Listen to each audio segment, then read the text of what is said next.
Parity and speedrunning go hand in hand. Seldom does the sun shine on one runner forever.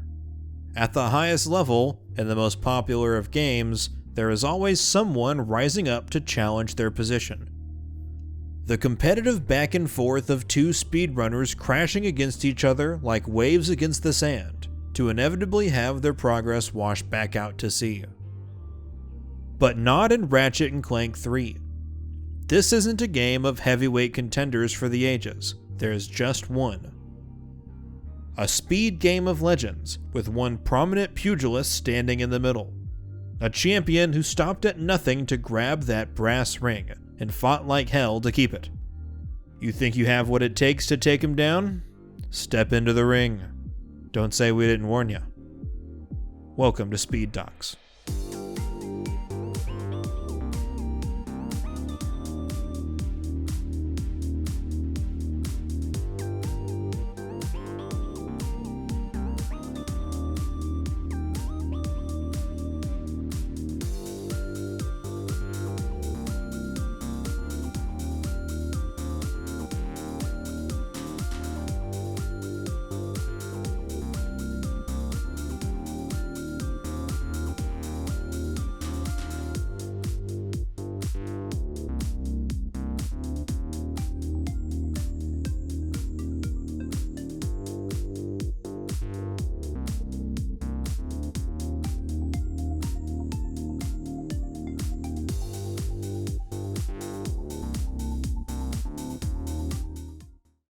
Before we get into it, let's cover the basics.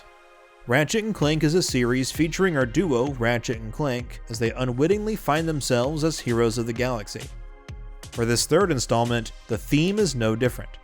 Released in 2004, Ratchet and Clank Up Your Arsenal garnered a critical score of 91%. In it, our heroes return to their original galaxy to fight off a new threat, the Tyrannoid invasion and the evil Dr. Nefarious. Because of the severity of the situation, Ratchet and Clank have the backing of the Galactic Rangers, as well as their superior firepower and tools. With bigger guns and cooler gadgets, our heroes are geared up to take down their biggest enemy yet. On their journey to save the galaxy, our heroes are going to visit plenty of planets along the way. Places like Veldin, Florana, Marcadia, Dax, Obani Gemini, Rilgar, Holostar Studios, Obani Draco, Zeldrin Starport, Kerwin, Crash Site, Quark's Hideout, Koros, and Mylon. As a wacky action platformer game, our heroes are also equipped with a variety of tools and tricks to get where they need to go and do what they need to do. For starters, Ratchet himself has the ability to jump and do side flips to move around, as well as a hyperstrike attack which effectively works as a ground slam ability. With the help of Clank, the two can do long jumps and high jumps as well. Ratchet brings with him the charge boots from the previous game, giving him the ability to boost forward with a lot of speed for a short time. He also brings back the swing shot with the upgraded hypershot tool. Later on, the duo obtain the Tira Guys gadget to transform into the enemy, as well as the Hacker gadget to unlock doors. With all that out of the way, let's get to it. In classic fashion, one of the oldest recorded speedruns of this game came from SDA, the stomping grounds of modern speedrunning that formed over 20 years ago. User Cannibal K9 put together probably the oldest speedrun of Ratchet and Clank Ouya, submitting his run as far back as 2005. Only a year after the game's release, K9 put together a 2:22:38 any percent run on December 9th. It should be noted that K9's run was not particularly special. It had decent enough gameplay and was pretty straightforward, but it didn't feature any notable speed tech or tricks. All runs have to start somewhere though, and K9 put forth a good effort. Still, the run came and went without making much of a splash. With threads about improving the run, or working on a New Game Plus run, you'd think that someone would sit down and improve it. But alas, K9's run went uncontested for quite some time. While the community on SDA moved away from the game, a different group was forming around the game elsewhere. One of the new features with Up Your Arsenal was the game's multiplayer mode. Branching out from just the story mode of the game, Insomniac added in an arena combat game mode. More importantly, the multiplayer even had online gaming capabilities. While a staple in a lot of games nowadays, back in 2004, online gaming on console was revolutionary. Connecting gamers from around the country, the continent, or even the globe, online gaming changed the playing field of the gaming industry. Without an online subscription service, gamers only needed the network adapter add-on to play games online. With the game's fun movement, crazy weapons, and diverse maps, a huge crowd was forming on the game's servers. With so many people playing the single-player and multiplayer modes, it wouldn't be long before useful glitches were found. For single player, the most useful of these was turret clipping. Because turrets expand when they set up, their hitboxes can push Ratchet away if he's too close. Using this, players could walk up to thin walls, turn around, and throw turrets right in front of them, and get pushed through the wall. While it was often used for exploration, some people saw its potential for skipping through levels. For multiplayer, the best players were finding ways to abuse the movement system to play better and faster. A technique began making the rounds that would go on to define the online generation. The technique became known as lag jumping. With some forward momentum, players could keep that forward speed while performing a side flip. Inputting another side flip just before landing on the ground would queue up another flip on the first possible frame. Because the next flip comes out so fast, Ratchet doesn't lose any forward speed. Using this, players could move around the map and dodge and weave around gunfire. It was so prolific, consistent lag jumps became the trademark of good players. As players were finding more ways to break the game and do cool tricks, a little website called YouTube was on the rise. Players were all too eager to share their exploration exploits around different planets, as well as trick montages from online. Over the years, tons of Ouya glitches compilation videos were uploaded to several channels. One such YouTube channel was Super Pro 6 Ouya. Among his many Ratchet and Clank glitches and exploration videos, he also uploaded a New Game Plus speedrun in 2009. This 11-part segmented run is really something, as Super Pro has no patience for the harder tricks. If he ever fails a trick 3 times, he just cuts off the camcorder, grinds the trick off screen, and then turns the camera back on. Interestingly enough, this is probably because YouTube had a 10-minute upload limit and Super Pro lacked the editing skills to cut out or speed up the video. Still, Super Pro skips quite a bit of most levels by either clipping through walls, climbing over collision, or just going out of bounds to skip certain segments. The total time of all 11 segments ends up being around 1 hour and 40 minutes. Super Pro's run wasn't a serious submission, especially with all the camera cuts and imprecise segments. However, this run does show off how this game is a playground for speedrunners. With so many techniques available at their disposal, it seemed inevitable that this game would flourish. But that would have to wait. Ratchet and Clank speedruns were pretty rare in the early days of speedrunning. That is, until they were featured on the Games Done Quick marathon. The first time, Ratchet and Clank 2 Going Commando was shown off at Summer Games Done Quick 2012 by Deathfire123. 6 months later, Psynox ran the original Ratchet and Clank at Awesome Games Done Quick 2013. But something to note about these runs is, they're both pretty bad. Even at the time they were shown off, it was quite clear that both runners hadn't really practiced their runs enough and weren't even using the fastest known tricks. While the community was largely underground, there were plenty of viewers who were aware of the speedrun tricks shown on YouTube by runners such as Super Pro. The series in general was just waiting for the right people to step up and take the reins.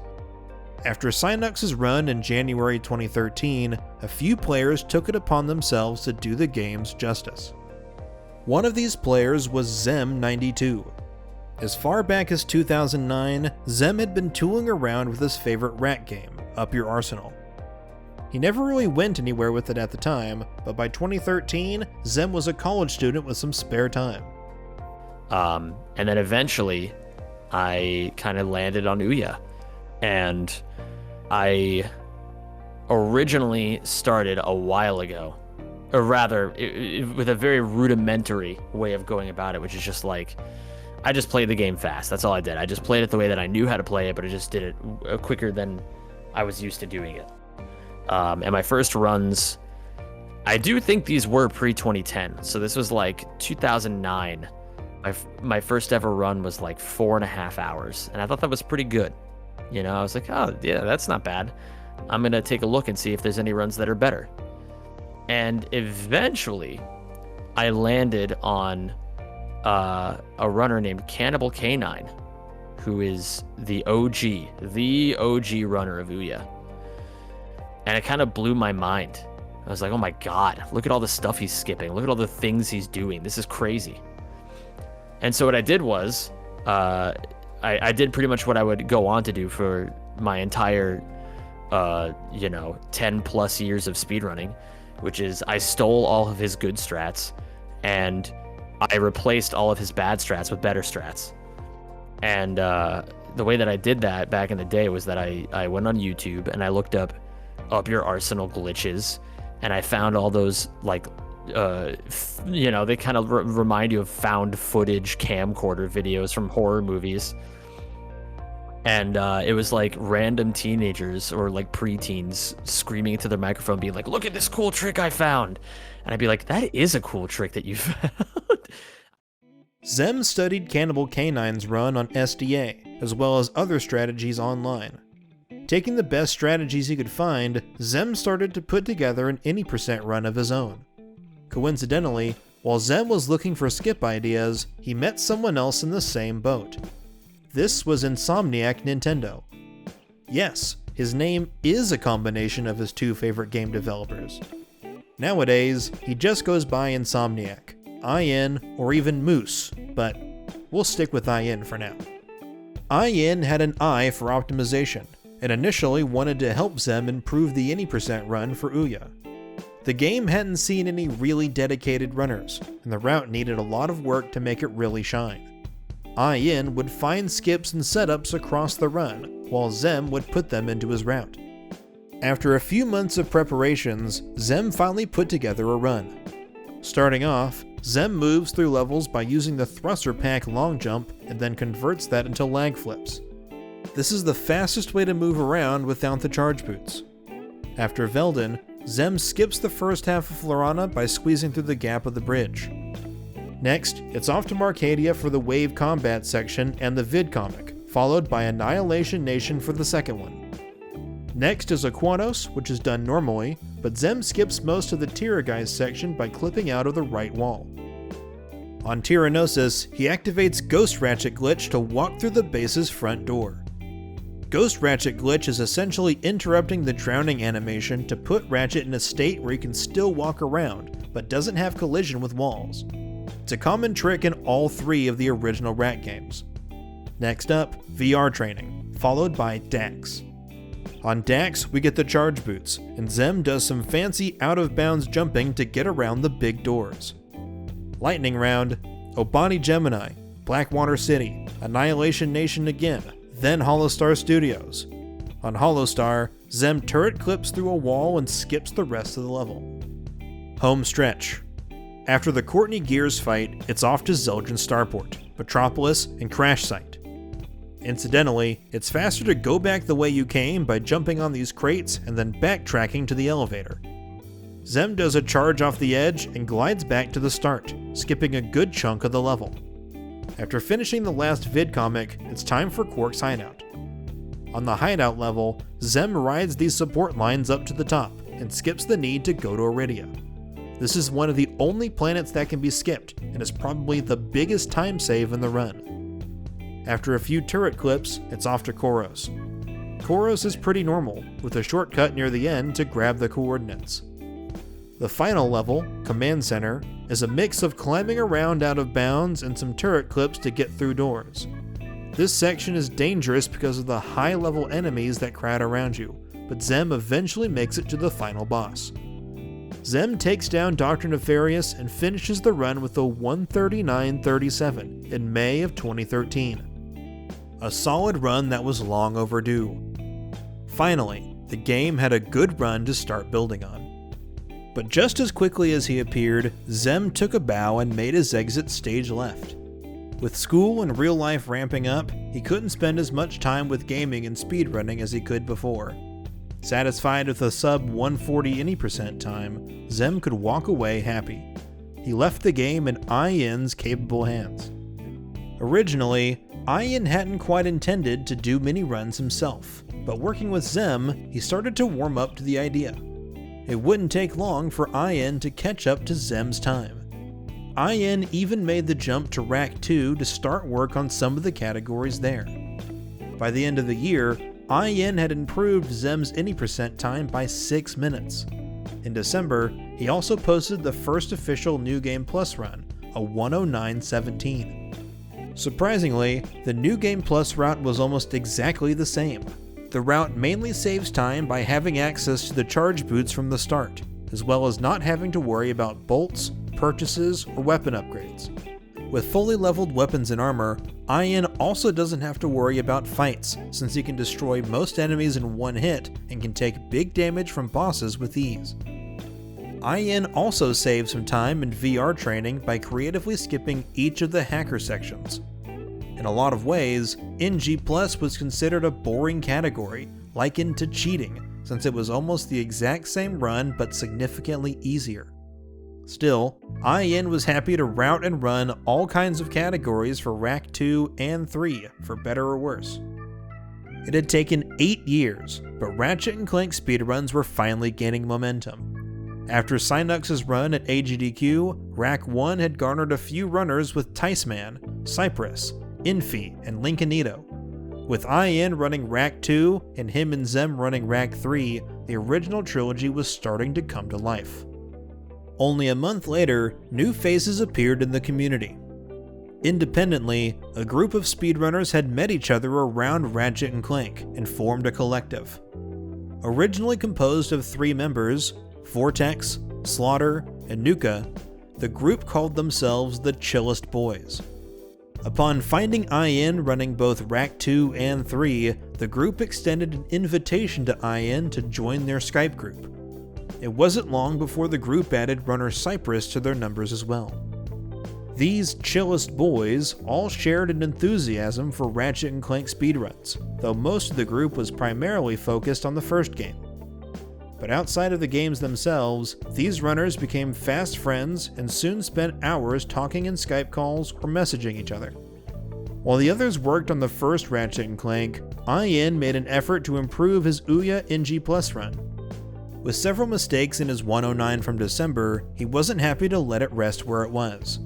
Cleaning up his gameplay, IN brings the time down to a 102.48 on February 15th. Now, there was one more thing that the Chillest Boys had in common.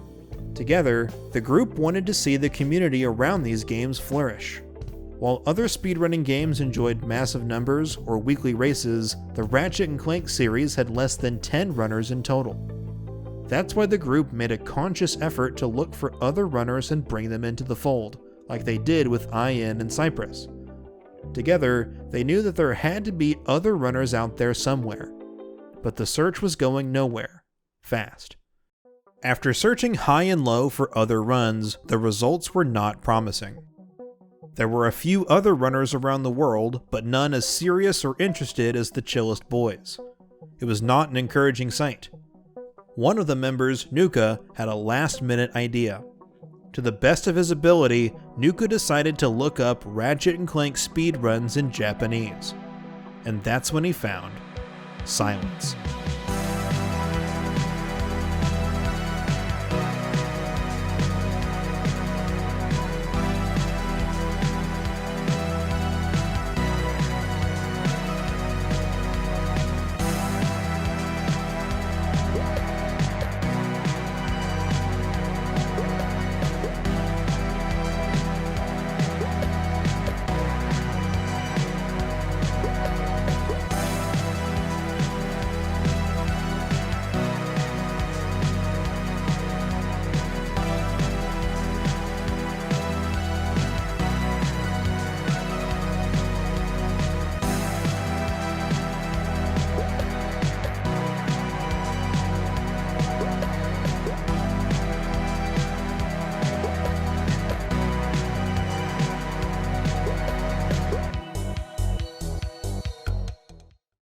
Not only did the community find another runner, this player was blasting through Ouya like they'd never seen before.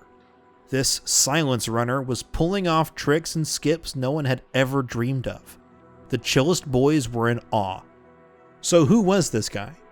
Silence3246 was a Japanese speedrunner and longtime glitch hunter.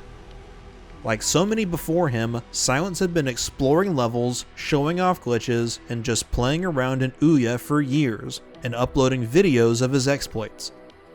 But in 2013, Silence had been putting together a segmented run, one where he showed off the best tech he knew about. And he had found a lot. The completed segmented run ran for 41 minutes and 58 seconds, a full 20 minutes faster than IN's latest time, the 1:02:48. Before anyone had time to even process what was happening, Silence uploaded another video. Only a few days after they had found him, Silence put out a 42:23 run, this time done in a single segment. Somehow, the chillest boys had found Silence just a few days before he shattered the Ouya NG Plus world record. For IN, this was groundbreaking. While the other members of the group were blown away by this tech, they eventually just went back to their own games. It was IN who had to deal with this new tech, alone. But IN was well equipped to handle this. Like with Zem before, IN had a deep understanding of the game. With these new ideas, he was well equipped to start learning. After some time, here's what he had learned. Silence was saving time on every planet, and even found ways to skip a few more. Silence was using tricks and techniques that he came up with himself to save massive amounts of time. Right off the bat, Silence found a way to clip into the VR training area early, grabbing the coordinates for Dax right after Annihilation Nation. To do this, he clipped out of bounds by these tanks in the Starship Phoenix. Surprisingly, the VR training area is always loaded in and is located on the starboard side of the ship. After jumping the gap, he could finish the training early. Using turret clips, he could easily reach the finish and get going. With this trick, Silence had cut out Aquatos and Tyrannosis completely. Next, Silence found a clip on Obani Gemini that let him slip through the energy barrier. By launching himself into a particular corner, Ratchet eventually falls through. With this, he skips the refractor puzzle and skips the need for the device altogether. These two skips alone saved around 10 minutes. But watching the run, the two big skips were not the tech that made jaws drop. No, the awe-inspiring element was Silence's crazy movement. Similar to how the online players could maintain movement speed with lag jumps, Silence had found ways to keep the momentum from charged boots and transfer it into other jumps and maneuvers. All of these tricks hinged on a technique that would come to be called the neutral. While charging, players could break out of the charge by firing most weapons. By pressing L1 while not moving the analog stick, Ratchet keeps that speed for a while as he eventually slides to a stop.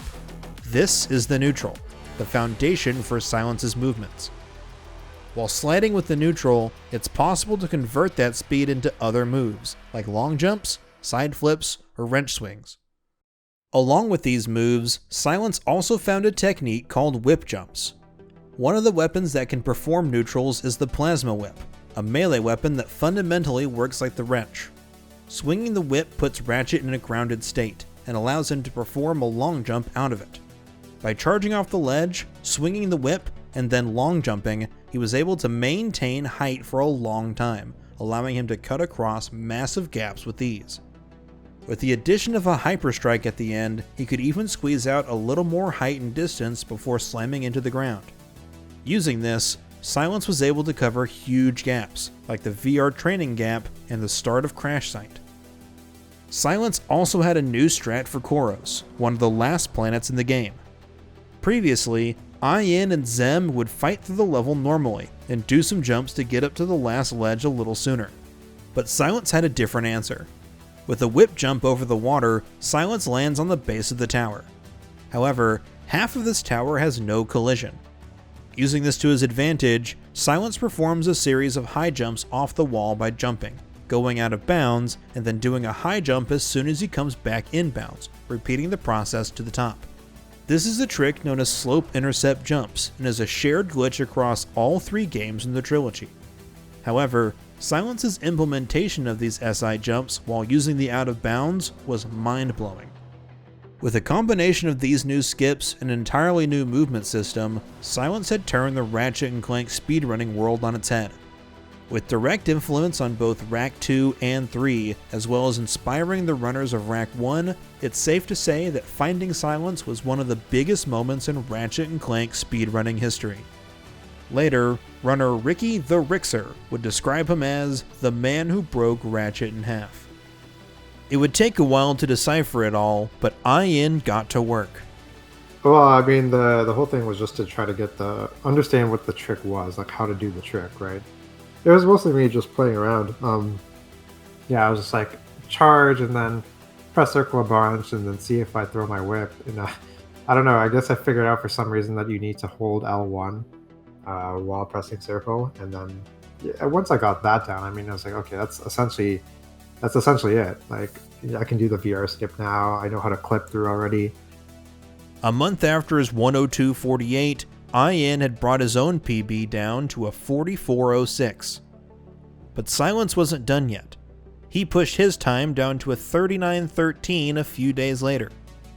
IN tried to keep up with a 41.04 by the end of March. Now that he was in the groove, Silence continued to polish up the run. His own skills would improve as he learned where he could fit in more neutral jumps into the route. Finally, on June 5th, 2014, Silence completed his magnum opus, 37.46. Satisfied that he had left his mark in the history books, Silence hung up the gloves. It's hard to fully capture just how important Silence was to the community. He offered the rest of the world a glimpse into what rack speedrunning could be. Like taking a time machine back 1,000 years and sharing advanced technology with an older civilization, Silence gave the world the tools to change history. IN hadn't given up on the game though. While he struggled to catch up, he continued to run the game and the category. But being one of the only people to run both Rack 2 and 3, IN thought it was wiser to spend more time across multiple categories than to grind out NG+ to beat Silence. Getting a 39.30 a month after Silence's departure, IN moved on to improve the other major categories. Things would go on this way for the rest of the year, but there was a wind of change blowing in. A familiar face returned. After graduating from school, Zem finds himself in a dead-end job with not a lot to do. At a somewhat low point in his adult life, Zem found streaming and speedrunning again. Ratchet and Clank Ouya speedruns soon became his new hobby and the bright spot in his day. My personal journey was, I was at a very low point in my life. And that's kind of why I found speedrunning in the first place. So I had just finished my degree when I got a degree in vocal performance at Carnegie Mellon. I had found speedrunning because I did not get into grad school. So that was the next logical step. I did not get in. I was not good enough at the time. And I kind of didn't really have anything left to do because I was stuck in Pittsburgh. I didn't really have a whole lot of musical prospects because I didn't really know very many people yet. So while I was working dead-end retail jobs just to make ends meet, I kind of rediscovered my love of gaming, and specifically, I mean, I had never really done too much with it, but I had always wanted to come back to speedrunning, especially after IN beat the shit out of me the first go around when he absolutely annihilated me in Ouya any percent. And so I was like, you know what, screw it. Now's as good a time as any. And so in October of 2014, I finally started back up with speedrunning. In December and January, Zem started learning New Game Plus. The game had changed so much since his first runs. Zem struggled for months to really latch onto all the new techniques. It wasn't uncommon for spectators to poke fun at him for not being good at the game despite running it for months. Undeterred by these comments, Zem started to pick up steam and close in on IN's times. But even as Zem was improving, the prevailing thought was that IN was clearly the better player. IN was the more prolific rack runner, had deciphered Silence's tech, and had a deeper understanding of the game's mechanics. On paper, IN's resume was ironclad. But Zem excelled where IN didn't: focus and discipline. A musician by trade, Zem was no stranger to rigorous practice. While he might not have all the technical knowledge, he was clearly talented and willing to put in the time. And it showed. Spurred on by the naysayers around him, Zem was driven to succeed. Starting in February, Zem went on an intense grind. Streaming and practicing on a regular basis, Zem was putting himself through Ouya bootcamp. Only a few weeks later, Zem had caught up to IN. On February 23rd, Zem got a 38-42. Both players were now poised to catch up to Silence's time, and both players wanted to be the one to take him down. But the writing was on the wall. IN had been spending so much time with other categories that when he tried to come back to Ouya NG+, he couldn't get anything going. Zem was playing like a well-oiled machine. His practice routines had built up his skill and consistency. It's almost like hard work and practice beats raw natural talent. On top of his consistency, Zem was hungry for the title. Unlike IN, Zem had something to prove. He was the underdog. With a 37-51 on March 17th, he was only 5 seconds behind Silence. It wouldn't be long now. April 2nd, 2015. Zem starts another run. Kitty time is over. The gloves are coming off. The run starts fairly normal, until Zem clutches out a clean Dax, putting him 30 seconds ahead of his PB. Unfortunately, a bad Robo-Clank fight on Hollowstar Studios and a slower Courtney Gears fight loses most of that time. He still has 6 more planets to bring it back though. On Metropolis, Zem pulls off a neutral long jump to land on the ledge above, and then a whip jump to land near the Clunk fight. His clean gameplay is rewarded with a 7-second gold split. This last slew of planets are some of the hardest in the entire run. Any mistake could kill this run for good. On Quark's hideout, Zem has a close call. Zem's Koros is clean though, gaining back time. With a sketchy command center, Zem is entering the final fight 33 seconds ahead of his PB. The fight with Nefarious was merely a formality. Zem had this in the bag. With the final shots in the Bio-Obliterator, Zem closed out a 37-20.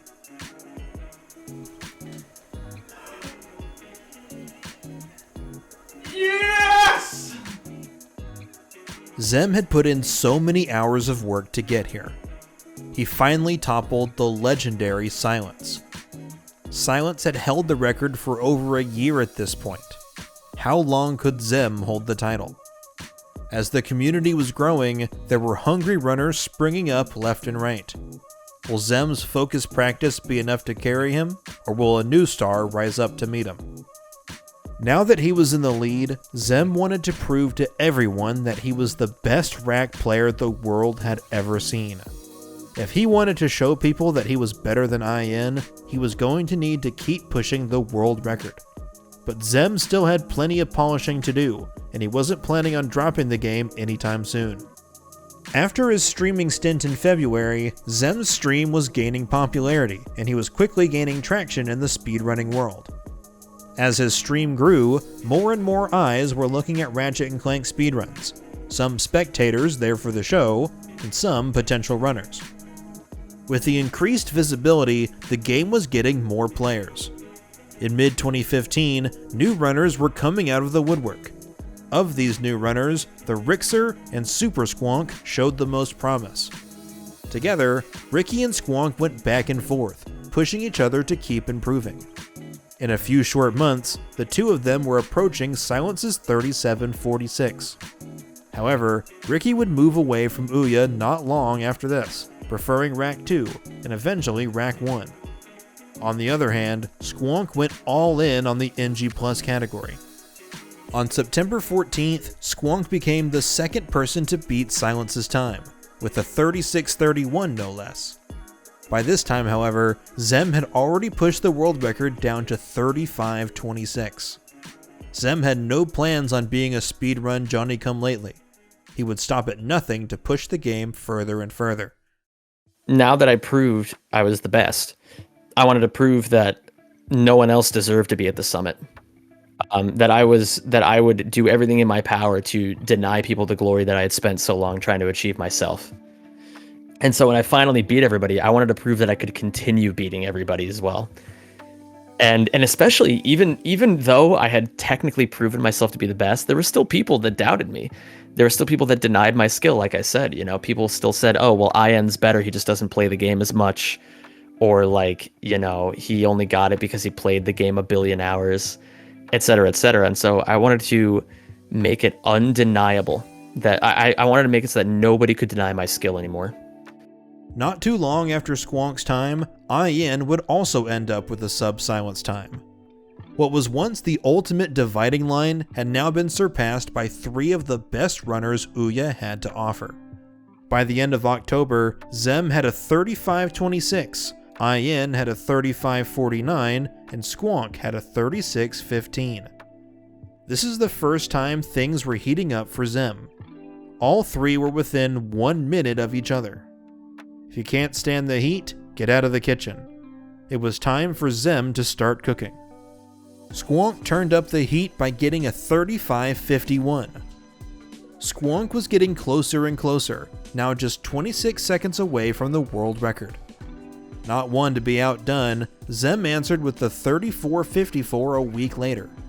As the newly minted King of Ouya, Zem had to defend his title. Nothing gold can stay. One day, we must all leave this mortal coil and travel beyond the thin gray veil. Zem received a call that his grandfather was passing away. As he boarded a bus to see him one more time, something major would be found. And there were times where it got a little dicey. There was actually a story where it was October or November 2015. The world record at the time was somewhere around 34 or 35 minutes. And unfortunately, as is what happens in life sometimes, my grandpa was about to pass on. And, it wasn't something out of the blue. It was something that had been building up for a while. And one day I got the call from my mom that was like, Zem, it's time. You have to get over here. He's going to pass soon. And so, I'm having one of the worst weekends of my entire life. I pack up all my stuff. I get on a bus. And somehow, even though it was a direct bus from Pittsburgh to Philadelphia, the mega bus that I had rode lost my luggage. They just straight up lost my luggage. And so I wore pajamas that day because I wanted to ride the bus in comfort. And when they lost my luggage rather, I didn't have any clothes to go to the hospital with. So I'm just sitting there, sad and depressed, watching my grandpa die while I'm in my pajamas. And I stayed the night at my brother's house before we went to the hospital. And that night, Insomniac Nintendo discovered a 45-second time save. And so, Super Squonk at the time was only 40 to 45 seconds off of my personal best, off of what was the world record at the time.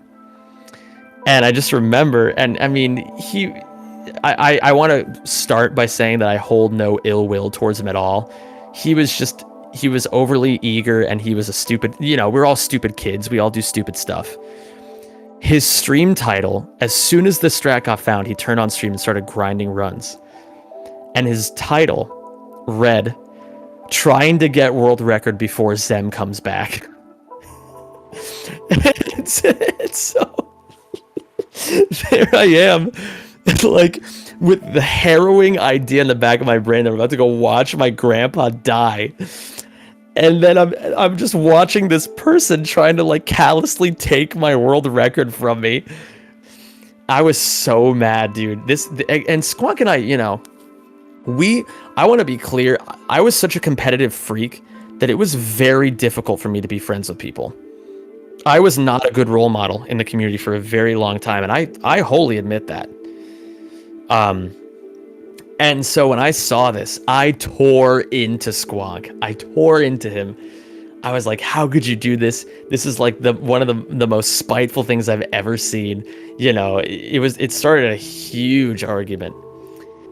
But yeah, that was a pretty awful weekend. But it was looking back on it now and knowing that he didn't mean any harm by it. He was just, he just wrote a clueless title that, like, he was just being very honest. It was kind of a Sigma move in a way, to just like totally put out exactly what he was feeling out there. I want to get a world record before Zem comes back. I mean, he couldn't have known the full context of why I was gone.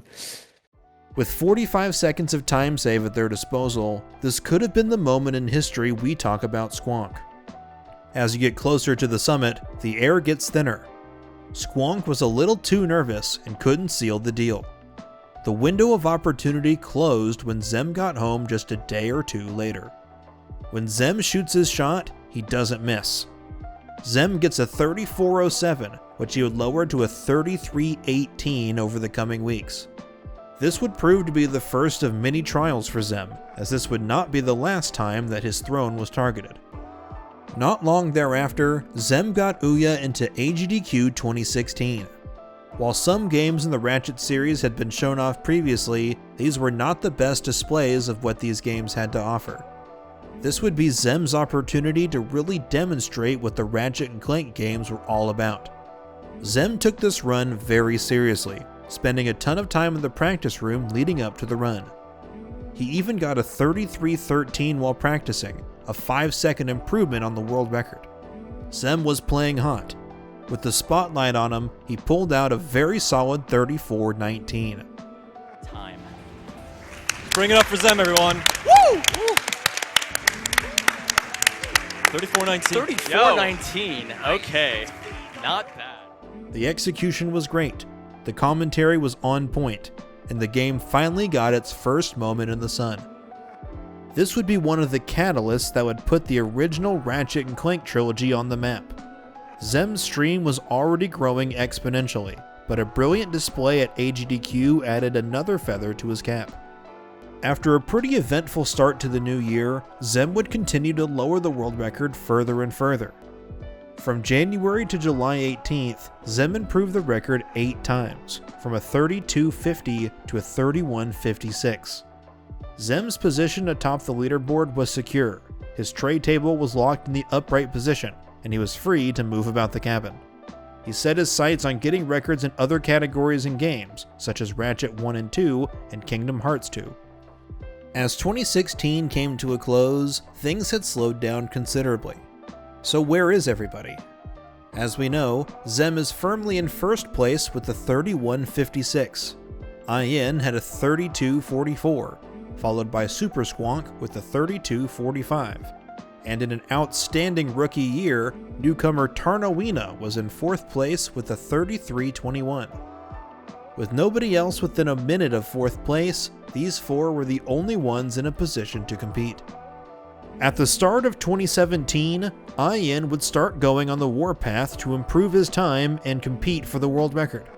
He found himself with a time of 32.27 shortly after on January 20th. This wasn't on the bleeding edge, but it was enough to provoke a response from Zem. With respect to his competitor, Zem resumed runs and improved his time several times over. He's about to shave 10 seconds off his PB as he inches the record further and further down. Sitting at a 31.43, it would seem to an outside observer that IN was effectively out of striking distance. They would be wrong. But at that time, like, IN came back, and like, we all were like, okay, IN is crazy. He might be like the only guy who can beat Zem. Like, he might be like the only guy who gets the world record, because his movement was just ahead of the game back then. He was a very risky player, IN, and I think that's it. Like, his movement was just really clean. I think he had like way better intuitive understanding of the game than most of us did. Zem knew that if IN was playing hot, he was capable of anything. He didn't get his reputation for being one of the best rack runners for nothing. After 2 weeks of grinding, IN was streaming runs on February 10th, 2017. IN gets a run going that starts off promising. Velden, Florana, VR training, and Dax are all clean. Compared to Zem, he's only 5 seconds behind, leaving Marcadia. IN is capable of competing with Zem, but as the run goes on, he keeps bleeding time to bonks and small mistakes. By Holostar Studios, he's 15 seconds behind. Metropolis, 20 seconds behind.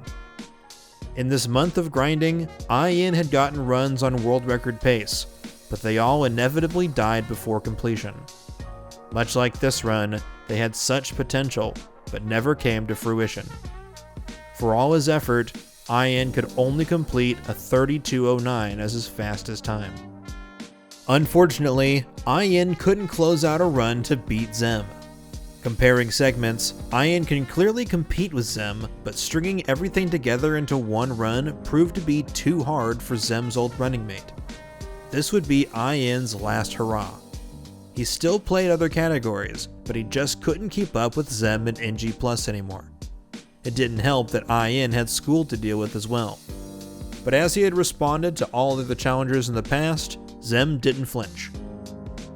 Zem got a 31:29 shortly after. With the record firmly out of reach of all other challengers for the time being, Zem went on to get records in other games. He started the Bot Project, an endeavor to claim world records in other Ratchet games for himself. He knocked off one tabloid in Rack 1 and dunked on Scotto Bozo in Rack 2. While he was busy bopping and speed bullying other people, Ouya would lay in wait for most of 2017. Zem did get a 31:16 in November, and that would be the only major activity Ouya would see for the rest of the year. Zem found himself precariously close to a sub 31-minute time. Not one to leave any stone unturned, he started making a push for it in April of 2018. After a few runs that didn't quite hit the mark, Zem gets a 31 flat. I'll take it. I'll take it. It's not sub 31, but it's close. As runners were improving their skills, there were also tricks here and there that helped them save time. One of these was a clip on Phoenix Rescue that was thought to be TAS only, but became a staple trick for top-level runners called the Instaclip. But on the whole, runners were still able to PB with a lot of small mistakes in their runs. From bonking on enemies or turrets, to messing up clips, to having to do backup strats for missed jumps. But that buffer was quickly eroding away. Looking at his 31 flat run, Zem lost 57 seconds to his sum of best. After hitting this latest goal, Zem started looking at the differences between the PS2 and the PS3. Runners had been playing on the PS2 for as long as they could remember. The PS3 HD remake actually had slower load times, which made the PS2 seem like the better choice. However, that was all about to change. There were two major developments that were about to push the PS3 version over the top: solid-state drives and quark warp. Compared to the more common hard disk drive, or HDD, an SSD is able to load assets significantly faster. By swapping in a faster storage device, the PS3's load times were improved. One other thing that was overlooked originally was in-level loads. After some rigorous testing, it was discovered that the PS3 was loading cutscenes and other assets much faster than the PS2, because it was loading them during the planet loads. This meant that the PS3 was losing time in one place, but making it up in a lot of other ways. Secondly, the PS3 version had an exclusive glitch known as quark warp. On Velden, it's possible to enter the first dropship by charging over to this rock on the side. By voiding out just as you hit the loading trigger, Ratchet does this falling animation in the dropship, and then it reloads. For whatever reason, this sets up quark warp on the next planet. Upon landing on Florana, Ratchet is instantly warped to the quark fight at the very end of the stage, skipping the path of death. All of this combined, the PS3 saved 36 seconds at a minimum with the quark warp strat, and had the potential to save upwards of 45 seconds with more optimizations. After dedicating the first half of April to getting the 31 flat, the second half of the month would be all about switching to the PS3. There was a bit of getting used to, but that didn't take too long. Between the 13th and the 22nd, Zem lowered the record from 31 to 30:19. With a new PB that was on par with his 31 flat from earlier, Zem moves on to something else. While Zem is off doing other things, more newcomers were on the rise. Starting off the year in 9th place, runner Ninja Ratchet cozied up to Zem's run with a 30:37, a mere 18 seconds behind the world record. Not far behind him, Tarna and newcomer Wiffle were also less than a minute behind Zem. With more up-and-comers nipping at his heels, Zem comes back to Ouya in August. Being so close to the sub-30 now, Zem made that his new goal. It wouldn't be too long before Zem started making progress. First with the 30:14 on the 7th, and then a 30:04 on the 9th. With just 5 seconds to go for a sub-30, the road was going to be bumpier going forward. For a whole month, Zem kept grinding with no success. For the rest of August, it's Reset City. Rolling into September, Zem isn't going to stop anytime soon. But then he gets this run. September 11th. By now, Zem doesn't sweat the small stuff, and takes every run as far as it'll go so long as it has world record potential. On this run in particular, a bit of a sloppy VR training and a fall in Obani Gemini lose him around 8 seconds, but Zem keeps his chin up. In fact, by the time he's finished with the 2 longest planets in the game, Rilgar and Marcadia, he's already back in the green. With a clean Holostar Studios, Zem is ready to dial it in. He closes his splits on his monitor so he can just focus on playing the game. This last third of the run is the hardest. Lucky for Zem, a new route on the second half of Metropolis saves him 6 seconds over his PB, putting him a healthy 10 seconds ahead. He's looking good. On Phoenix Rescue, Zem pulls off the insta-clip. He's not out of the woods yet though. On the very next planet, Koros, Zem immediately takes a dive into the water below, losing 6 seconds. If that wasn't bad enough, he struggles to get the SI jump started, losing even more time. Heading into Command Center, Zem knows he can still do it. He almost misses the first whip jump, but recovers. An enemy is blocking the ladder. There's spaghetti all over the floor, but Zem clutches it out. With a clean nefarious fight, Zem clocks in at 29:58, the first ever sub-30 run.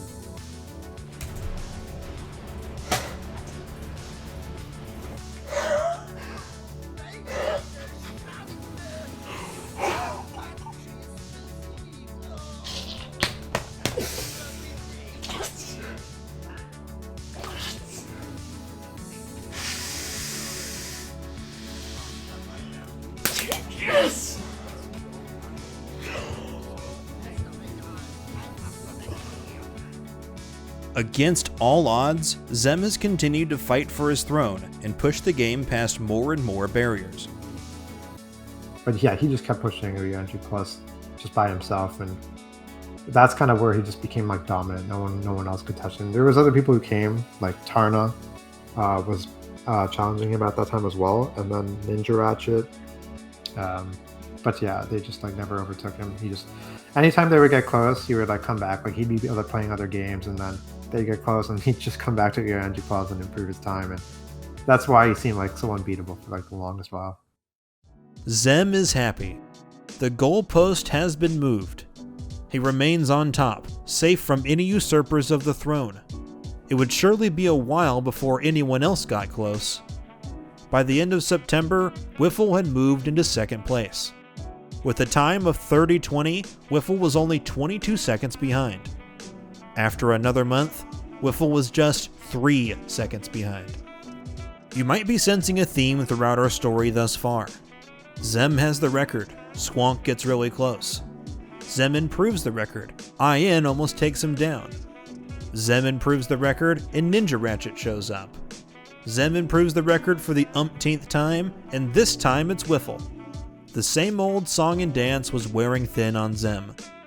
Just as soon as he loosens his tie after a long day at the office, it was time to get back out there. Wiffle is hot on his heels, and it's time for Zem to get back to work. The show must go on, after all. Before we move on with Zem, there's something else we have to discuss. Soon after Zem's sub-30 run, a relatively unknown Japanese player named Haniwa dropped a bomb on the community. While messing around with some old glitch ideas, Haniwa had cracked the code on 2 techniques that would have massive impacts on the run. Haniwa posted clips of proxy jumps and insta-whips. So Haniwa is a guy that randomly came one day, just submitted a run that invented and like used the strats that we use right now, like proxies, way more than anyone else before. Like we wouldn't use proxies ever in like the no QE route. Like what was the point, right? We didn't really even know how to do them correctly. Also insta whips, IN found insta whips. And for the longest time, we were like, okay, this has no use, like, no way. Like, who's gonna do insta-whips anywhere? And Haniwa just took those 2 strats, and he tried to do them everywhere, on every single planet. He was completely, like, the craziest crackhead. He kind of revolutionized the game in 2019, but those strats were just surreal. They didn't seem too bothered with getting like the best time that they could. They were more concerned with making every planet look as swag as it possibly could, which is a really awesome philosophy to have for speedrunning. It's just showing off like as many hype things as you can over the course of a half-hour run through the game. It's more like an art piece than a competitive submission, I would say, is the way I would describe it. Yeah. Much like Silence before him, Haniwa's discoveries blew runners away. These tricks were known about for a year or 2, but no one could figure out how to make them work consistently. So what exactly was Haniwa doing? Essentially, proxy jumps are a way to transfer horizontal speed into vertical speed, usually by charging into a sloped wall and firing and switching weapons at the same time. In a roundabout fashion, sometimes going over walls was faster than clipping through them. It also opened new routes where going over terrain was faster than going through the intended pathways. Insta-whips were done in a similar fashion. With these insta-whips, runners could jump large distances without needing a lot of space to start up. Pretty quickly, proxies were found for Velden, Holostar Studios, and Annihilation Nation, with insta-whips found for Dax and Crash Site. With these new tricks opening up more route options, Zem had more time to squeeze out. With some new tricks up his sleeve, Zem cleans up the run for a 29.25 and a 29.23 a few days later. And once again, he tried to really put a shine on this one so that it'd last a while. He dropped a 29.12 on December 15th, 2018. The only issue was, the more Zem improved the world record, the more his competition kept lowering their times as well. Without skipping a beat, Wiffle was already closing in once again. As a runner, Wiffle was incredibly consistent in his gameplay, and very technical in his movement. He especially had a talent for being able to squeeze out as much time as possible from even the most intense sections of the run. Wiffle was a little slower to take up new strategies into his game plan. Given enough time though, Wiffle had the potential to learn and master anything. He was the perfect opponent for Zem. As a quick aside, back in November, a new major glitch was discovered. It took a while for the community to understand why it happened, but here's how it works. When pausing and choosing quit game, a particular byte gets changed because of a coding oversight, and the save data can then overwrite other data on the file. This is all fancy jargon to say that quitting out of the game with specific bolt counts and such throws the game for a loop and adds items to the ammo vendor that shouldn't be there. Runners eventually learned how to manipulate getting the last vid comic after Marcadia, and then skipping all the way to Quark's hideout. Needless to say, this cut out half of the game's planets and was a huge time save. However, this quit exploit wasn't in the same spirit as New Game Plus had been up to this point, and so the category was split. This new route would become New Game Plus, while the main route would simply become NG Plus No Quit Exploit. That category is a whole beast of its own, so we won't be diving into it anymore, but it's important to put a spotlight on it. Anyways, let's get back to it. As the new year rolled in, Zem looked at his time.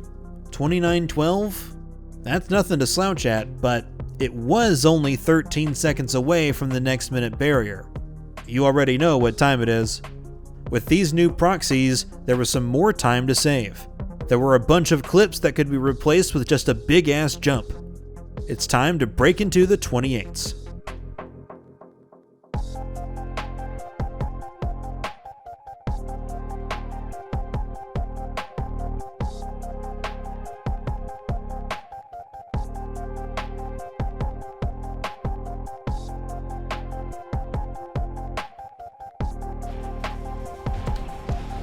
Oh, all right, one more.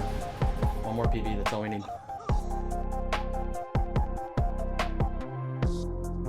Oh, fucking finally. Holy shit. Oh my fucking god, dude, I'm fucking sick. I am fucking sick. Well, the goal has been met. The first ever 28-minute time in the history of Ouya. So of course, Zem just kept on going.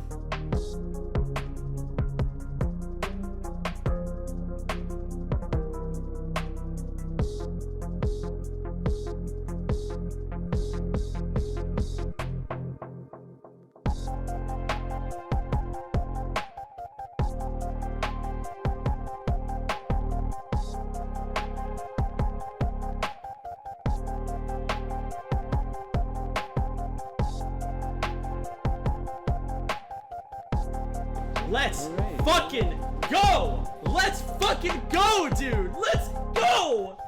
Let's fucking go! Oh my fucking god! This is why you never fucking quit, dude! No matter how many runs you choke, no matter how long you have to grind, when you're playing well, when you're in the zone, fucking keep on pushing.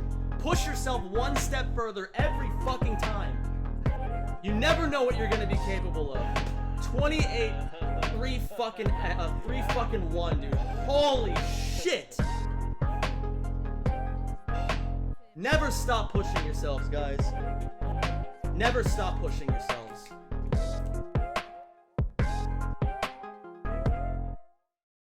After getting the 2856, the community came to a decision. Playing on the PS3 had its advantages, but one major disadvantage was its variable load times between planets. If the console needed more time to load the next planet, it would play a longer transition screen, specifically the one where the ship goes from the far left to the far right. This specific loading screen was 1 second longer than the others, and proved to be problematic, as it meant some runs were faster than others simply because of the hardware it was run on. And yes, there was an exact instance of someone taking world record with the worst run with faster loads. As such, after Zem's 2856, every run removes 1 second from their final time every time that load screen appears. For the 20 times it can show up, the long load appears about 15 times on average. Generally speaking, this means that most runs save around 15 seconds for their final time. Zem wanted to achieve the sub 29 without this time save, but after that, all bets were off. Zem's latest time was a 28:31 in real time, but a 28:16 with the new timing method. By this point, Zem has squeezed so much time out of the run. His 28:16 time is so clean, he barely makes any mistakes. Since he first took record back in 2015, Zem has been tirelessly pushing the game to prove to the world that he was the best. But it was lonely at the top, and Zem was growing tired. It was time to shake things up. Zem had been the world record holder for 4 years. There had been players out there that got close enough to shake Zem up and make him come back to lower the record further. Nobody in that time had managed to separate Zem from his most coveted world record. Not for 1 minute. Zem decided to take it upon himself to invite some new challengers.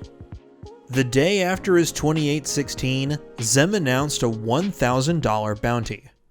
If anyone could take the world record from him in the next year and hold on to it for 10 consecutive days, they would be declared the winner. There were a few clauses and caveats. Players who already had a time on the board would only be entitled to a portion of the bounty, if they were successful. The 10 consecutive days provision was added to make sure that one massive time save discovered in the dead of night didn't make someone the winner without any challenge from anyone else. For all intents and purposes, this was truly designed to inspire new players to join the game. Zem put his money where his mouth was in an attempt to draw out the would-be successor. By all accounts, there was some increase in activity in the wake of this announcement. However, this was quite a summit to climb, and the task proved to be insurmountable. In the year that followed, the rest of the top players made marginal improvements. Wiffle was able to get a 28.39, which was 23 seconds behind. Tarna got a 29.05, just on the other side of a 28-minute time. Runners from other Ratchet games made a run as well, such as Franzcore and Scotto Bozo from Rack 1 and Rack 2 respectively. In the end, it would not matter. Zem stood alone. If this wasn't the proof that Zem needed to prove that he was better than everyone else, there was only one other challenge left. Only one kingdom left to conquer. Only one sea left to sail. Looking at his sum of bests, Zem knew it was the final frontier. 27 was possible. In the now 5 years that Zem held the record, he had broken 9 barriers. From Silence's 37 time, Zem was ready to take the run one last step. The year was 2020. The lockdowns were in effect across the world to keep people safe in their homes. With nowhere to go and nothing else to do, Zem decided it was time to grind. He emphatically made a declaration that he was going to get a 27 time. This was his year. And if no one else was going to go after his bounty, Zem was going to show them how it's done. Starting in April, Zem began to grind. This was going to be the hardest thing Zem had ever done. After a month of non-stop practice and play, his efforts were rewarded. Zem gets a run started that's going better than his best pace ever. Leaving A Nation, he's 10 seconds ahead of PB and holding steady. Things are looking really good heading into Metropolis, but there's a problem. On the second jump, Zem lets go of forward too soon and drops the charge. With quick thinking, he manages to glide into the cutscene trigger before falling out of bounds, but not without losing some time. He regains his composure and keeps going. Finally, on Command Center, he has one more strat that can save him some more time. On the last whip jump, he can go for a crazy angle and hit the last trigger with one jump. At the last second, he pulls out and goes for the safer strat. Zem plays it safe and closes out the run with a 28.06 on April 23rd. 15, 16. I cannot fucking believe it. This run was insane, but it also showed that Zem was sharp and the 27 was possible. With more fervor than ever, Zem got back to grinding. However, May goes by without a PB. June as well. For 2 months, Zem kept going, but to no avail. But he made a promise. He was going to get a 27 come hell or high water. Hopefully, July would bring better luck. July 7th, 2020. Just another day of streaming for Zem92. The chat is talking about the upcoming release of Ratchet and Clank Rift Apart. In classic fashion, Zem blazes through the opening of the run holding a full conversation with as many active viewers. Save a second here, lose a second there, Zem is happy to let this run ride, even if it isn't perfect. For him, all the time saved in this run is at the end. With that mistake on Metropolis and the faster command center, there's a clear path to victory here. Coming out of Hollistar, Zem is only a second or two behind his record.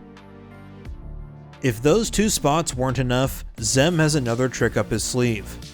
Zem has a Hail Mary strat for Obani Draco, the Courtney Gears planet. Zem is going for the Obani triple charge. Originally found in Rack 2, there was a newly found trick with the charge boots that had made its way into Up Your Arsenal. Normally, charge boots lose speed after a second of continuous charging in the air. However, it was discovered that runners could cancel the charge at the end and on the next frame start a new charge, keeping the fastest speed across wide gaps. The window is very tight, and Zem would need to hit this midair charge 2 times in order to cross this gap. Zem slips into the pink goop in just the right way to activate Ghost Ratchet glitch and lands on the floor below and sets up for the triple charge. With a prayer, 1 time for the 1 time, Zem charges off the ledge and hits both mid-airs into a whip jump to cross the gap. Carefully landing on the beams below, Zem just skipped the entire level, 13 seconds faster than the old strat. He's in the perfect position to close out this run. While Zem is ahead of his PB now by almost 10 seconds, he still has to hold on to the lead. He almost throws it away on Quark's hideout, but with a practice backup, he's back in the game. He also fumbles the insta-clip, but sets up again and hits it on the second try. It all comes down to Mylon, the final planet. Zem is only a second ahead of the record, but can save 8 seconds here on Command Center. Zem needs to go all out in order to secure the 27. Zem has been here 100 times. Without a doubt, Zem has built the mental fortitude to keep it together under the grayest of pressure. Here, on the home stretch, he doesn't miss a beat. His lag flips are perfect. His proxy lands true. His Hail Mary whip jump launches him right to the end of the level. With deep breaths, he heads into the final battle. As he lands, Zem says, You know what I'm doing right now, chat? I think I'm living one of the best moments of my entire life. Zem walks through the steps to close out the fight. Counting to 16, Zem takes down the Bio-Obliterator. The time? 28:13. 14, 15, 16. I'm the best! I'm the best! The best! Yes! The best! Yes! The best! It's time to count the long loads. On average, PS3 runs lose about 15 seconds to long loads, but that's an average. Zem needs 14 in order to slide in under the 28-minute barrier. Zem contains his energy as he starts the count. The first several planets are good. He's 6 for 6. He needs 8 more to guarantee the time. Marcadia is a no-go, but that's fine. Holostar 2. Zem is watching back the footage begging for more long loads. Come on, come on, come on, come on. 9 for 11, yes. He's 10 for 12. 13 for 16. He needs just 1 more. Oh, we have so many chances. 13 for 16. Come on, come on, come on, come on, come on, come on. Yes! Fuck yes! Yes! Yes! Yes! Yes! Oh my fucking god! Yes! Oh my fucking god, dude! He did it. The 27. Counting off the last few planets, Zem didn't get any more long loads. He came in under average with 14, exactly enough to clutch out the 27:59. Wow! Wow! Wow, dude, 27:59! A run 6 years in the making. This run was insane, and Zem knew it. Out of every game or category that Zem had ever run, Ouya NG Plus was his crown jewel. He had poured his entire being into this game and was rewarded for his efforts. Zem had been in the soul-crushing grind for 6 months, the anguish and the self-doubt slowly seeping in. But he had done it. With an outstanding run, Zem was ready to rest. By this point, Zem had successfully held the record for 5 years. There were some close calls, but Zem consistently managed to keep everyone else away from his throne. Zem had been grinding the game and pushing the envelope consistently all this time, and it paid off for him. In his time with the game, Zem had built himself a sizable streaming empire. From the time when he grinded for several hours a day back in 2015 to the present, Ratchet had been the launch pad for Zem's streaming career. For years, it was working great. Bouncing around from game to game in different categories, Zem had been all too happy to keep streaming Ratchet and Clank games. But Zem needed to think in the long term. It had been 5 years now, and he had played so much Ratchet. He needed to branch out for his own sanity. Zem took the opportunity to go on a rack hiatus. He needed to invest time into other games and other content.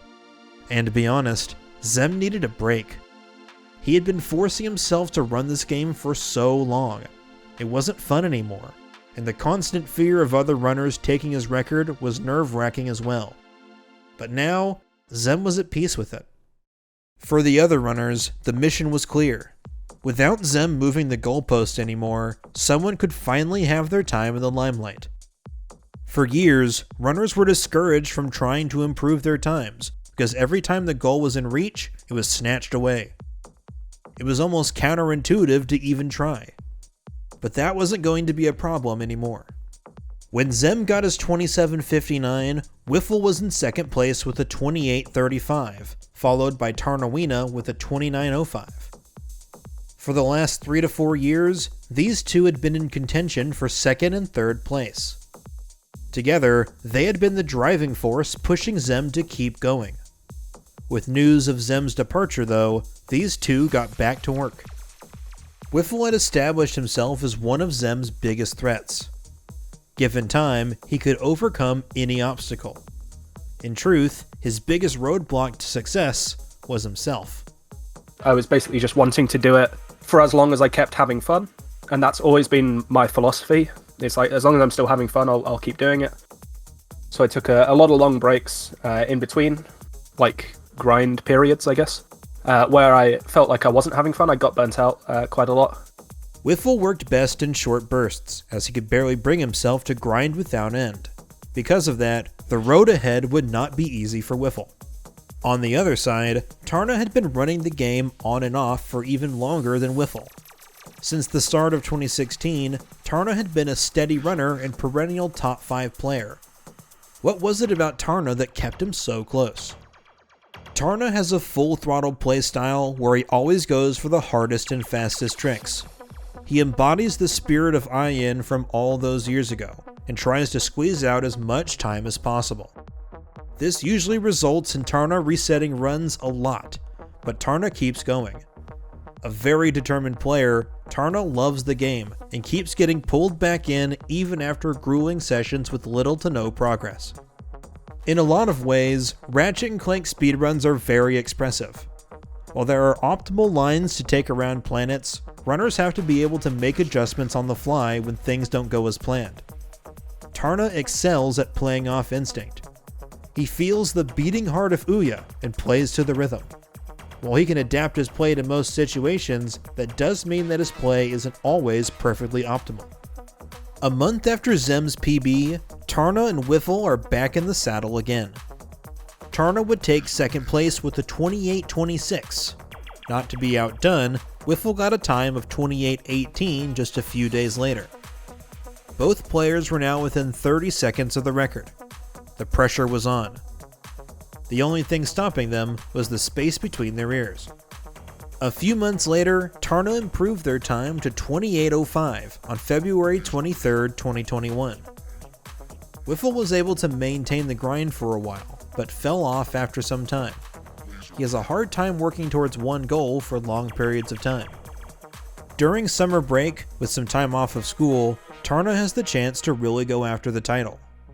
With a new trick, he's got some wiggle room.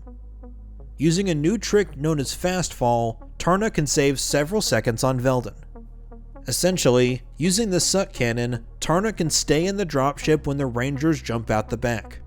By jumping on top of the dropship itself and performing a whip jump, Tarna can skip the slow falling section and fall with normal gravity. Since he quickly reaches his ship, the trick saves around 12 seconds. With this fast fall trick, Tarna has yet another point of failure in the start of the run, which meant even more resets. Still, Tarna was not deterred. Summer is a time for relaxing and a time for friends. In that sense, Tarna enjoyed the extra company and did quite a few attempts while sitting in voice calls with his homies. Tarna struggles to play in a serious environment. There's too much tension in the quiet, focused effort. Tarna thrives when he plays loose. It had been a full year since Zem's 2759. Maybe there's something about July in world records. Tarna was enjoying his July afternoon with some friends and some speedrun attempts. After an untold number of resets on Velden, Tarna finally gets a run going. Tarna's Velden is masterful, and the new Velden fastfall goes off without a hitch. Leaving the planet at 43 seconds, Tarna gets a gold split. Compared to Zem's 55 Velden, Tarna is a clean 12 seconds ahead of Zem. This is the power of Velden fastfall. But that's not all. On Marcadia, Tarna whips out another innovation. Marcadia and Blackwater City are the only planets in the route that have mandatory mission-based wave combat. Marcadia's Mission 3 sees Ratchet getting into an anti-air turret to shoot down enemy dropships as they approach. The problem is, the turret isn't very strong, and runners don't have a choice. That is, until now. With precise timing, runners could throw their own turrets down and block the automatic pathing to the turret, breaking out of the turret's clutches. From there, they could use their souped-up weapons to clear the mission a whopping 22 seconds faster. Tarna makes good use of this to get even further ahead. Tarna's run is going alright, but a slow warship fight on Dax loses him a bit of his lead. He's still keeping up with his PB though. On Obani Gemini, he clears the long jump, the silent run killer for a lot of players. With this planet out of the way, Tarna has a run going. If Tarna wants to compete with Zem, he has to do all the tricks that Zem did, including the Obani triple charge. He lands it. The pressure is on. Tarna fumbles on the Courtney fight, but is still on good pace. Coming out of Crash Site, Tarna leaves his friends to focus. It's setting in. This run is big. On Phoenix Rescue, he drops the instaclip. It's only a few seconds lost, but the nerves are getting to Tarna. Where Zem had been in situations like this dozens of times, Tarna hasn't had this many close calls yet. But as long as he takes deep breaths and plays like he practiced, he can close it out. On Koros, he gets the proxies, but he has to adjust on the fly. Tarna's instinct takes over, and he doesn't lose any time. Command Center, the last stage. It's starting strong, but Tarna opts out of the longer whip jump at the end. He's too shaky and can't afford to miss the jump this deep into the run. His hands are failing him, but he clutches it out and heads into the dropship. On Nefarious, Tarna mutters to himself, "I know what to do." The fight has become mechanical, automatic. I know what to do. I know what to do exactly. Throw this many turrets, jump, wait for this phase, use this weapon, etc. It's all coming together. As he takes his 16 shots of the Bio-Obliterator, he tries to put a little swag on it, but he's too nervous. And rightfully so. As the 16th shot is fired, Tarna slams down on the timer. 2807 RTA, or better known as a 2754 world record. Yes! Ah! Yo, suck on these nuts, Zem! Yes! This was the first non-Zem record since Silence in 2015. After so many years of grinding, Tarna did it. Finally, a new challenger had climbed the summit and planted their flag. It was so cool to see it finally happen. Everyone was popping off in the community. There was a huge VC that happened. Tarna drank a load on stream, which was pretty cool. It was surreal. It was a huge confidence, even though it wasn't as huge as it could be if I got it earlier, right? because I knew for a long time that I was capable, right? And it might even have felt delayed. I still like, it was ecstatic for me. I will just be on a high for days. I think deep down, a lot of people are happy that Tarna got it eventually, because he definitely deserves it. He worked very hard to get where he was. He didn't slow down for strats. He didn't get it out of the blue. He put in the work and he got it fair and square. Seeing someone take down Zem broke the mental barrier for everyone else. He wasn't invincible. He could be beaten. While Zem had set the bar incredibly high, it was a doable challenge. The question was, who would be the next one to do it? Over the years, Zem had many competitors. A number of players who were so close, but just couldn't close it out against him. Since 2015, we've seen Insomniac Nintendo, the grandfather of Ouya speedrunning, who couldn't close it out. We've seen Super Squawk, the first person to put fear into Zem. But the person who hounded Zem for years, that was Wiffle, and it was time this dog had its day. The fact that Zem had held the record for such a long time, I think there was probably some kind of block in my brain that, like, I've always believed I was never going to beat Zem. And then, obviously, someone else did, and I was like, I can beat Tarna. I've beaten Tarna loads of times. Wiffle was incredibly talented, but when the going got tough, he gave up so easily. Unfortunately, this wasn't contained to just speedrunning. In November of 2021, Wiffle made a Twitter thread. Throughout his life, he had shied away from adversity. He wasn't going anywhere. Wiffle was tired of this lack of motivation. He wouldn't shy away from this. This time, he was going to get a 27 time, no matter how long it takes. Zem, Tarna, and Wiffle were no strangers to grinding, but the 27 was formidable. Zem and Tarna had grinded for months to get their times. When Zem got his 28-16, he had reservations about going any further. But as hard as it was going to be, Wiffle made a promise. He was going to see this through no matter what. Lucky for Wiffle, he wasn't going to need months of grinding. Wiffle only needed 1 week. On the 6th day of the grind, Wiffle starts his stream. After a bit of practice, he starts his first run of the day. In classic Wiffle fashion, he hasn't felt the need to implement the Velden fastfall yet, so he stays within his lane. One of the tricks he does implement is the Mission 3 turret skip on Marcadia. Instead of manning the slow anti-air gun, Wiffle pulls out the sniper rifle to clean up this wave of enemies 18 seconds faster than normal. It's a pretty substantial lead. He's going to need all the time he can get, because also in Wiffle fashion, he isn't going for the Draco triple charge. Coming out of Metropolis, Wiffle is ahead of Zem's time by 6 seconds, but behind Tarna by 5. But Wiffle has some of the best movement in the entire community. These last few levels are all execution, and that's where he excels. He hits the insta-clip, his Koros is clean, his command center is perfect. He's going into Nefarious 20 seconds ahead of his 28:04 PB. As Wiffle approached the finish line, the community poured in with words of encouragement. He even saves time on the Bio-Obliterator with the new weapon swap trick that shortens the sniper cooldown. On November 20th, 2021, Wiffle got a 27:49.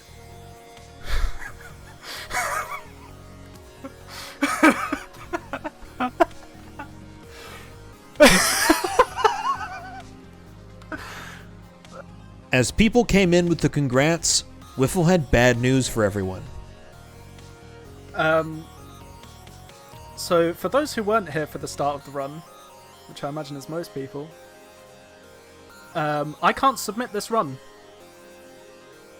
because I had infinite ammo on at the start of the run. Since he had been practicing first, Wiffle was using a practice code to give him infinite ammo, a code which he forgot to disable for his first attempt of the day. This attempt. He turned it off on Blackwater City about 5 minutes into the run, but the run should technically be invalid. However, 2 things were clearly apparent. 1. With the limited use of ammo in the first 5 minutes, the ammo cheat did not make a notable impact on the run. Counting the shots, Wiffle did not exceed his normal ammo count. 2. Wiffle's performance was not impacted by having the cheat on. He still earned this time on his own skill, and the run would have been the exact same even without the infinite ammo. Even if this run wasn't allowed on the leaderboard, Wiffle knew that he had done it. He didn't need to see his name at the top of some website to know that he had proved to himself and everyone else that he had accomplished his goal. The community felt the same way. Because of this, the community and the mod team decided that this run would in fact be allowed on the board. The entire community was ecstatic. Wiffle was and is well loved in the community for his supportive and helpful nature. I don't think there was a single moment that people wanted more in the entirety of the game's history than when Wiffle finally got world record. It was like, I don't know a single person who didn't pop off when he got it. When Wiffle got the record, I mean, we were all so ecstatic. I remember the tweet, him celebrating. I remember shooting him a DM. I remember being at a, just waking up and then I remember waking up the day he got it. I mean, it was tears and joy. Everybody was so happy for him. I don't think people necessarily cared about Wiffle being the one to beat Zem, but I do think people cared about Wiffle being number one, at least at one point in time. It just wouldn't feel right. He had just spent way too much time to not get number one. After years of hard work, the upper echelon made room for 2 more players. The 2 runners who had played second fiddle had finally made it to the front of the pack. These students had surpassed the master. In 2021, both Tarna and Wiffle had joined the very exclusive club of world record holders. Now that he had a taste of being at the top, Tarna didn't want to let it go again. And maybe deep down, Tarna wanted to prove he was the best. Tarna had taken the record from Zem with the help of a 12-second time save with the fast fall on Velden, and a faster Marcadia, but he only beat Zem by 5 seconds. By pushing his time even lower, he could prove to everyone that he could beat Zem across the board. It wouldn't be long before Tarna was back on the grind. With the confidence of a top player, Tarna had been here before. He had proven to himself and to everyone that he could beat anybody. With all of the fastest strategies available, Tarna had the clear advantage. All that was left to do was clean up his gameplay. On December 2nd, he would do just that. Tarna got a run going with Velden Fastfall, Quark Warp, Turret Skip, Long Jump on Obani Gemini, Obani Draco Triple Charge, and the Instaclip. The run wasn't perfect, but it was damn near close. At the end, Tarna reveals his hidden splits. 2755 RTA. Yes! Yes, let's go. Let's fucking go. 27 RTA, let's fucking go! Dude, I'm popping off. I'm popping the fuck off! Yeah! Yeah! Tarna closed out a 2741 and became the first person to beat the game in under 28 minutes in real time. Over the last 6 years, the Ratchet and Clank community brought the time down from Silence's 3746 by almost 10 full minutes. As of the time of this video, this is where the record stands. For now. It's been one hell of a journey. From Zem and IN's humble beginnings, to the Silence Revolution, to Zem's reign of dominance, and to the new generation. The game has been transformed and reimagined so many times. Every time the community pushes the game further, the game has something new to give back. So what happens next? Only time will tell for sure, but if we here at Speed Docs had any money to put on it, we'd bet everything we had that Zem will come back one day. If time has taught us anything, it's that some runners love their games, and Zem loves Ouya to bits. And for the first time in half a decade, Zem gets to be the underdog again. The dynamic has shifted. The students have become the masters, each adept in their own ways. With this changing of the guard, the landscape feels new and uncharted. As with any game, there's always more tricks to discover. We don't know what we don't know, but there's surely plenty of tricks left in this old hat. If anything, the task by Nano Hollow Guys is crazy fast, and probably has something of value for anyone brave enough to try. We're closing the chapter on this trilogy, but the story's never really over. We document this history to tell the world of its tales. But the best part about history is that it keeps going. As long as a fire burns inside to keep trying, these games will live on indefinitely. And for Ratchet and Clank, the flames are burning bright as their future.